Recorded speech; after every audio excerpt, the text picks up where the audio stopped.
Well, 27 first-round draft picks for the GWS, 19 first-round draft picks for the Suns. And if you look at their big key forwards, and we speak in recent weeks about the key forwards, how good they are, certainly Patton leads the way. And what a weekend it's been so far on this Anzac weekend. Collingwood, Neston. What are you doing, Beaker? Almost 92,000 fans. What are you doing? Got home 12-11-83 to 8-12. What are you doing? Was one of the heroes, side, bottom and beams also very, very good.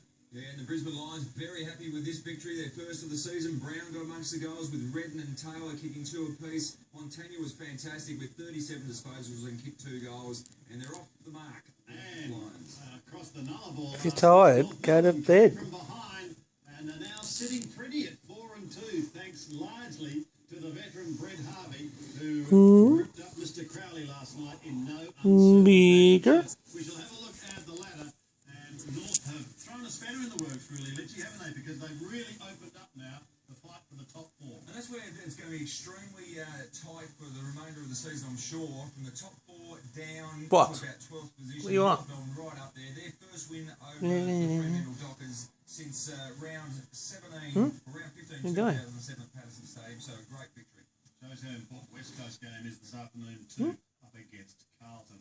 Let's have a look at some of the headlines, man. We start with Collingwood. Yeah, Collingwood pair, Alex Fasai and Quinton Young have had scans this morning. Fasai was subbed out in the third quarter of yesterday's win at MCG with a toe complaint and finished the game with a moon boot. Nathan Buckley said Young had deep bruising in the fourth thigh. As we see, North Melbourne coach Brad Scott has paid tribute to the champion on board of Brent Harvey. 29 disposals last night, and he ran Ryan Crowley ragged. Well done, Boomer. What are you doing? And young St. Forward Eli Templeton has broken his left arm. In Wellington against the Lions. He will remain in Wellington for several days before returning.